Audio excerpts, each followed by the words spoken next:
కంటిన్యూస్గా long term sitting అనేది always considered an extremely bad habit అండి. ఏమవుతుందంటే డిస్క్ అనే దానికి యూజువల్గా డైరెక్ట్ బ్లడ్ సప్లై ఉండదు. మధ్యలో ఒక జెల్ ఉంటుంది. జెల్ చుట్టూ ఇట్లాగా చుట్టుపక్కలతో ఒక ఫైబ్రస్ టిష్యూ ప్రొటెక్షన్గా ఉంటుంది. ఈ మొత్తం ఈ సముదాయానికి అంతా మనకి బ్లడ్ డిఫ్యూజన్ ద్వారా వస్తుందన్నమాట. ఎక్కువసేపు కంటిన్యూస్గా కూర్చుంటే ఏమవుతుందంటే ఇది బాగా అణిగిపోయి ఆ ఫ్లూయిడ్ లీకేజ్ అయిపోతుంది. అలా సైకిల్స్ సరిగ్గా అవ్వకపోవడం వల్ల సైకిల్ రీసైకిల్ అన్నది యూజువల్గా జరుగుతుంది. మనకి పొద్దున్నుంచి సాయంత్రం వరకు మనం కూర్చొని ఉంటే ఎక్కువ ప్రెషర్స్ వల్ల, ఎస్పెషల్గా నిల్చోవడం కన్నా కూర్చోవడం, ఎక్కువ ప్రెషర్స్ వల్ల వాటర్ అంతా బయటికి వెళ్ళిపోయి నైట్ పడుకున్నప్పుడు వాటర్ బయటికి రావడము, ఈ సైకిల్లో కొంత ప్రాబ్లమ్స్ అవుతాయి. దానివల్ల ఏమవుతుందంటే కంటిన్యూస్గా లాంగ్ టర్మ్ సిట్టింగ్ వాళ్ళకి లంబార్ డీజనరేషన్కి హై రిస్క్ ఉంటుంది. సో బ్యాడ్ హ్యాబిట్స్లో ఫస్ట్ హ్యాబిట్ ఏంటంటే కంటిన్యూస్గా సిట్టింగ్ అన్నది అవాయిడ్ చేయాలి. ఎవ్రీ 45 మినిట్స్కి ఎవ్రీ 1 అవర్కి లేచి ఒక 5-10 మినిట్స్ నడిచి కూర్చోవడం అనేది చాలా యూస్ఫుల్. రెండోది ఏంటంటే బరువులు ఎత్తడం.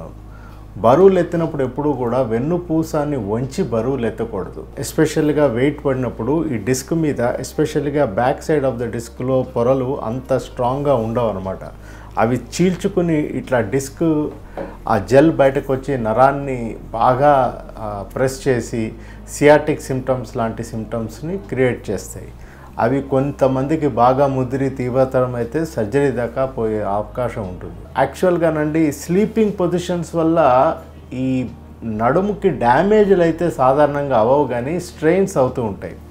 ఎందుకంటే మనము బ్యాక్లో ఎలా మనం బ్యాక్ని మెయింటైన్ చేస్తాము, బ్యాక్ని ఎలా అలవాటు చేస్తామన్న దాన్ని బట్టి వెన్నెముక ఉంటుంది.